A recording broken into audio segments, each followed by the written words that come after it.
Is it possible to truly understand someone that you disagree with? That's something that probably weighs heavily on people's minds throughout this year and just throughout life in general, whether it be in the non-fitness part of life or the fitness part of life. We see people with conflicting opinions on exercise science, nutrition. We see all the misinformation and good information and the confusion that comes up when you have to distinguish between what is fact and what is fiction. Because a lot of podcasts, similar to this one, are made to be full of clickbait. And oftentimes the clips that get the most traction are manipulated in a sense that I could say something absolutely ridiculous and people would be far more likely to share it than if I said something rational.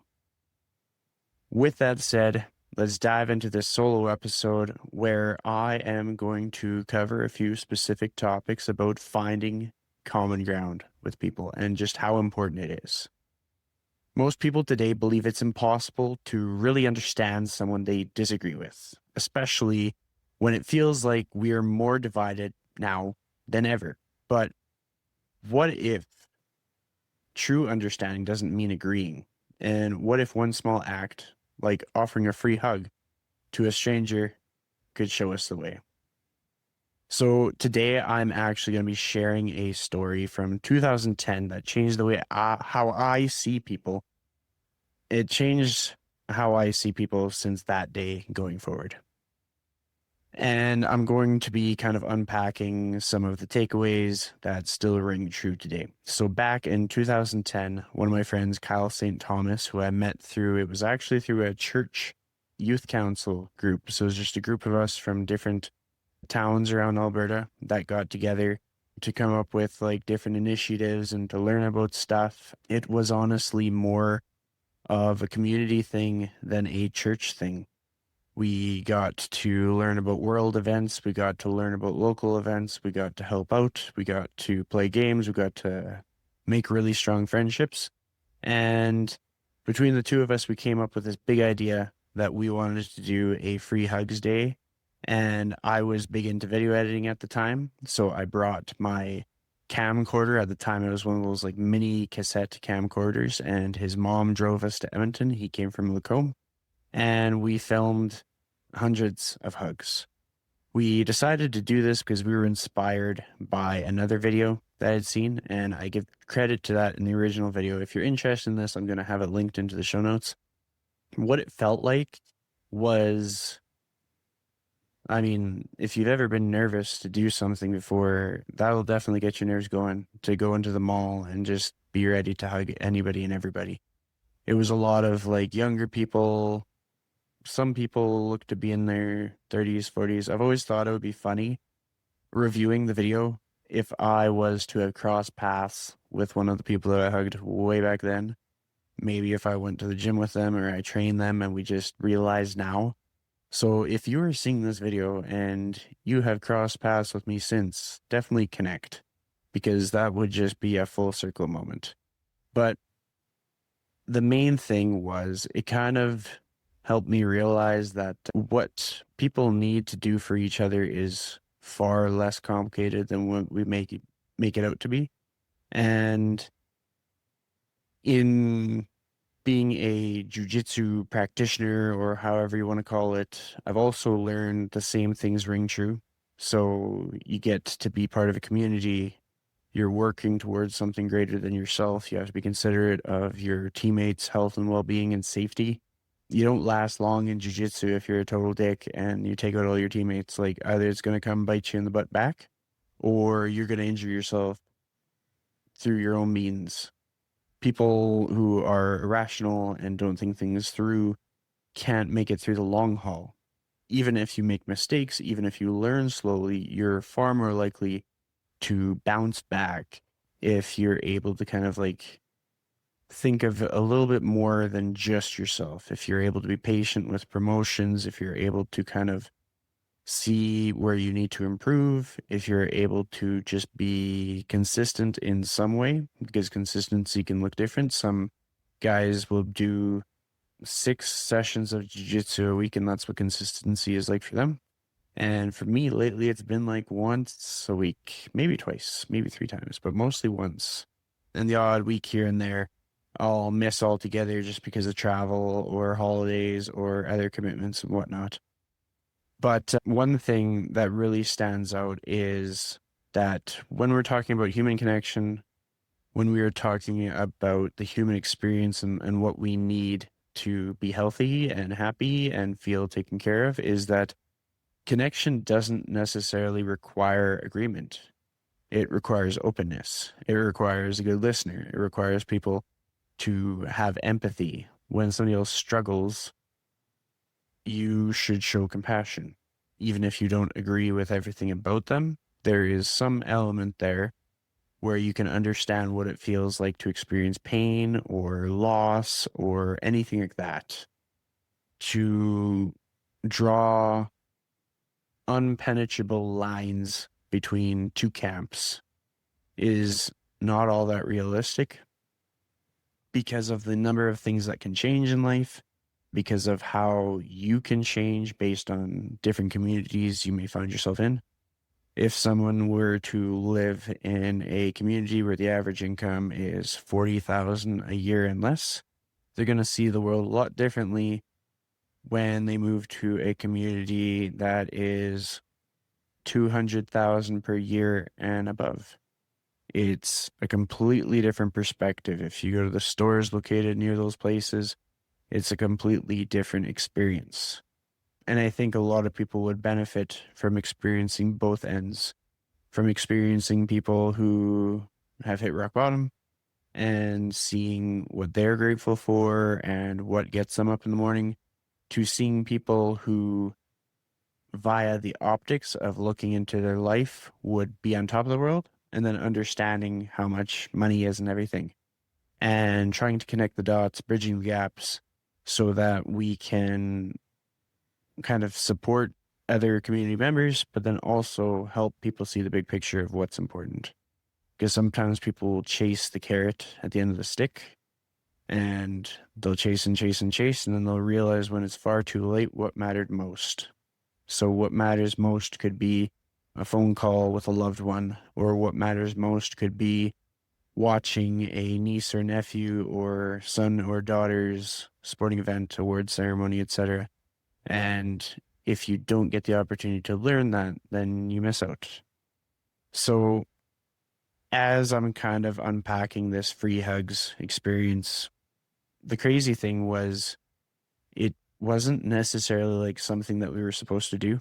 So a lot of people in the YouTube comments ask like, oh, we tried to do this and they said we weren't allowed. Well, like mall security did come up to us and kind of questioned us a bit, but like this was back 15 years ago. So we had a smaller population in Canada, in Alberta. Social media wasn't as prevalent. Things didn't spread as quickly. Like they were talking a walkie-talkie to understand that there's people giving free hugs there. YouTube was just getting started. Like a lot of the accounts who are large businesses now were just posting videos casually, just like I was. And then I stopped and I kind of regret that. But times are different. And if you tried to do a free hugs initiative now in West Edmonton Mall, I think it would have a different reception. I think the average person would take fairly kindly to it. But over the years, we've definitely found lots of reasons in lots of contexts to disagree. Politics aside, if you look at people's stance on Bulgarian split squats, that's something that's extremely divisive. So there's always something that we can find, whether it be like, should pineapple be on pizza or not? That'll divide people. And so what I find is important is looking at the opportunities to learn something new and looking at the opportunities to create new allies, to create new mentor-mentee connections, because you don't have to change someone's mind to change your relationship with them. You can learn from all kinds of different people without reinventing the wheel. And you may find that when you are learning from people and teaching people, there's a lot more peace. I mean, people treat each other with respect when they receive respect. So if you're disrespectful to someone, the average person is going to respond to you pretty aggressively, or at least passive aggressively. And if you approach someone and you understand that they have talents and they have skills and they have potential, and you acknowledge that you have skills and you have talents and you have potential, it's probably going to go pretty smooth. Very much like the merit that comes with a lot of different pursuits. So I talk about jiu-jitsu, but I'll use a different example. If you are doing pickleball, so pickleball has like that player score. So based on your competence and skill level, you'll get like a certain player score. And forgive me if I'm butchering this, but they do have like sort of like a ranking system that helps them pair people based on their skill level. And if you don't practice and if you don't hone your skills, or if you don't have a certain level of athleticism that allows you to perform at a certain level, then you're going to be limited to who you would be most competitive with. You're not going to be able to just slide in there and just choose whatever opponents you want to choose, because it's going to fall apart. And so even if you had a pickleball teammate and one of them likes pineapple on pizza and one of them doesn't, they can still find ways to work together to better the sport, to inspire others. And so that said, when we look at this in other constructs, even just in relationships, like if you reflect on a lot of relationships that you know, both partners probably don't agree on everything. My parents, one of them is really into sports and one of them's not. One of them is more optimistic than the other, but they work together as a team and they've worked together as a team for a long time. So why would the rest of life be any different? But that may be my bias. Maybe I am looking at it the wrong way, and I'm open to seeing how perhaps we should be just divided. But the thing is that when we're looking at society, research shows that intense polarization doesn't just affect how we make decisions, how we vote, how we choose the path that we take in life, whether that be the car we buy, the house we live in, the community we choose, where we go grocery shopping. It impacts our health. Division weakens our communities. Polarizing disagreement even threatens the health of just community, whether it be on a government scale of democracy or whether it be a condo board. If anybody has ever been on a condominium board, if you have one person that's looking to make things polarizing, it makes it so that you can get less things done. And so as homeowners, it's kind of like having a leak in the boat.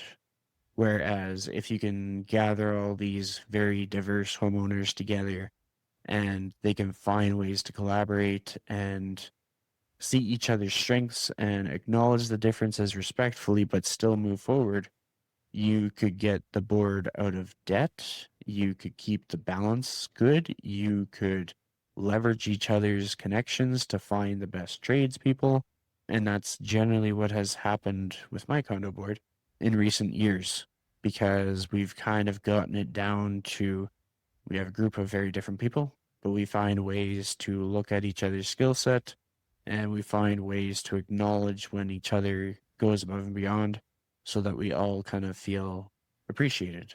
Nobody feels taken for granted in this group, whereas many years ago we had a lot of people that just made us all feel terrible, and so then nothing got done, and the things that got done were extremely dramatic, and it made it stressful, and I would say it probably held back a lot of progress, because if anybody suggested something, it would upset somebody. And so that's just sort of like a petri dish example of what can happen, what can transpire when you look for reasons to be divided versus when you look for reasons to work together. Because here's the thing. Understanding someone doesn't mean endorsing their views. It means choosing empathy. The ways to truly understand someone you would agree with is honestly to spend time with them. I would say the best way I have done this is through my walk and talks, through past podcast episodes, Sometimes it takes the pressure off just to have a off-air conversation, carpool with people, do different activities, diversify yourself so that you find yourself in different circles. Because that's what I find for myself. Like, I occupy so many different circles.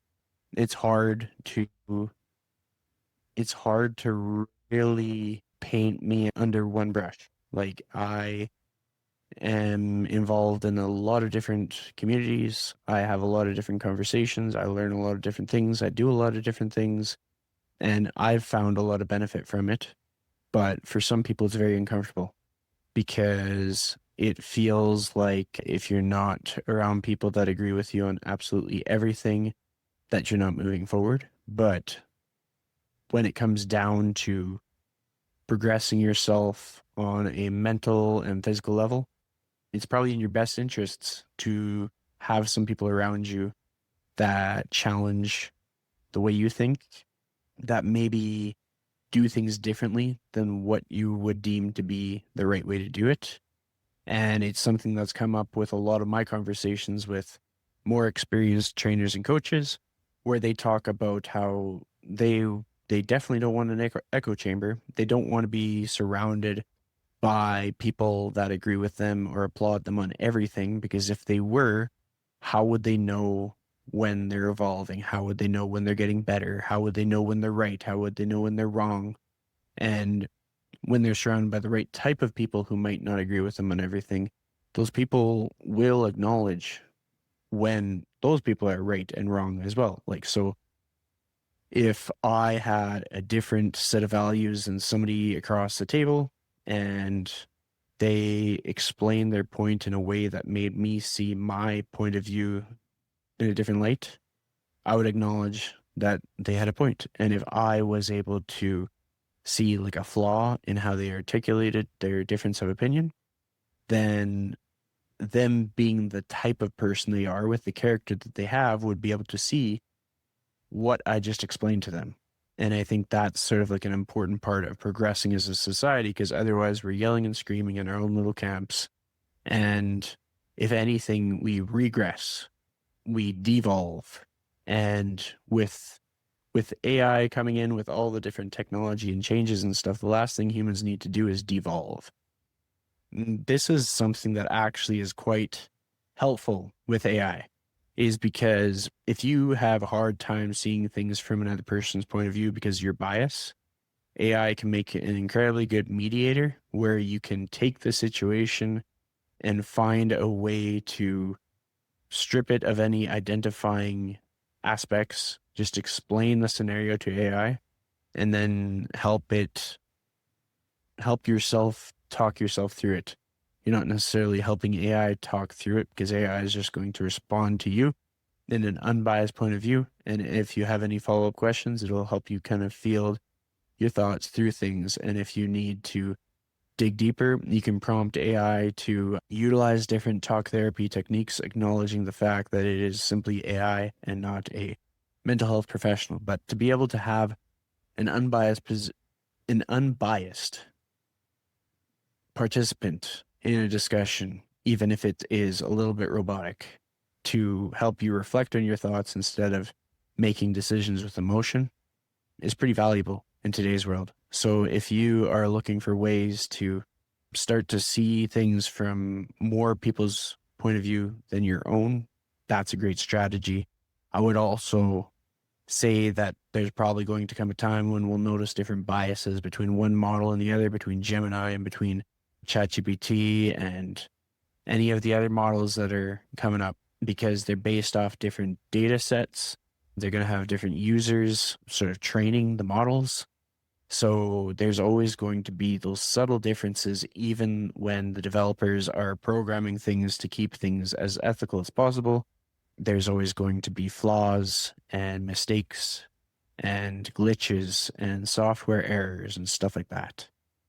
So when we look at the shared human needs of society and take away like taking sides, this is where we start to look at services like food banks and at international outreach, and not necessarily like the big braggadocious, large check type things, but more so when somebody takes initiative to do what they're capable of beyond the borders of their own nation.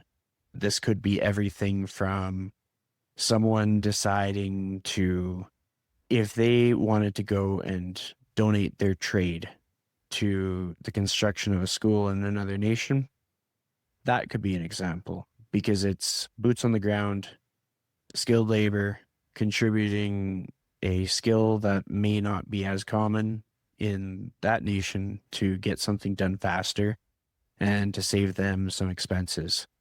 This doesn't always have to be the large lump sum pledges that countries make. So there's a lot of different ways to see the necessity of looking out for people who aren't from our country, for looking out for people who don't see the world the same way we do. So going back to food bank, you donate to a food bank, you help out at a soup kitchen, and there's no telling who these people are that would benefit from it, and that doesn't matter because you know that everybody will probably come across a time when the last thing that they want to do is to ask for help, but they absolutely need help. And so when we are able to support the initiatives that are put in place to support these people, where they don't have to be under such pressure to beg, but they can actually receive support, it makes a big difference. And that said, I think it's pretty rough out there for people who are needing to utilize the food bank. So wherever you're listening from, pretty good chance your local food bank could benefit from your support. So take this as a plug to find a way to give back to your local community and just consider the fact that while we always have something to be grateful for, there's probably something that we have to spare that we can give to somebody to spread the good vibes, as it were. Now, being that this is going to be a bit of a shorter episode, if you take anything away from this today, let it be this. Before you try to change someone's mind, try to understand their heart. I've found over the years, getting to know what people think is important to them, learning like a lot of people that I disagree with still think that their dog is amazing, or people that I disagree with still care about their parents and their kids. There are extremes where a person may not care about these things, and I may find myself not being able to have anything in common with them, but those are definitely the outliers. There are people who could like the Calgary Flames, for better, for worse, and I can still work with them. I could still train with them. I would just probably make fun of their hockey team. Go Oilers, go. But aside from that, there is so many opportunities to learn. There's so many opportunities to enrich your life when you don't put yourself into a box and when you aren't always thinking about, oh, this side versus that side, or us versus them, or if that side wins, we're doomed, or if our side wins, we win.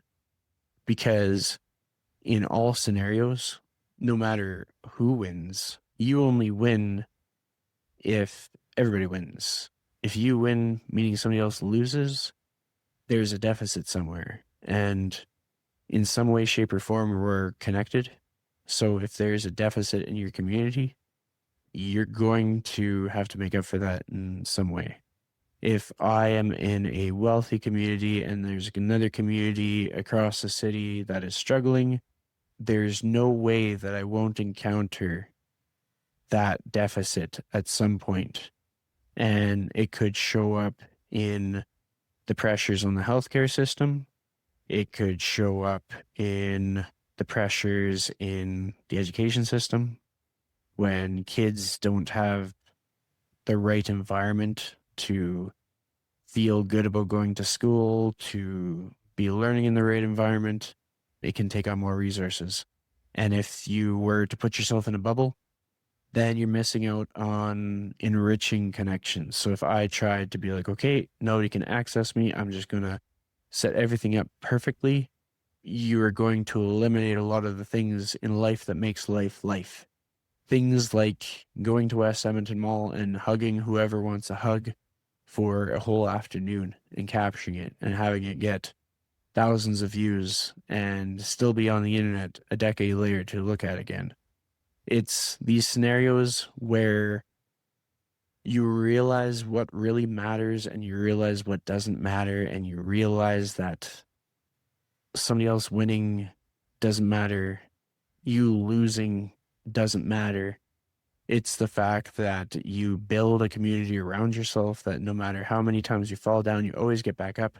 No matter how many times you have to learn a lesson, there's always going to be somebody to help bridge that gap between what you know that you know and what you know that you don't know to get you to know, you know? So at the end of the day, common ground isn't something you find, it's something you build. One brave conversation at a time.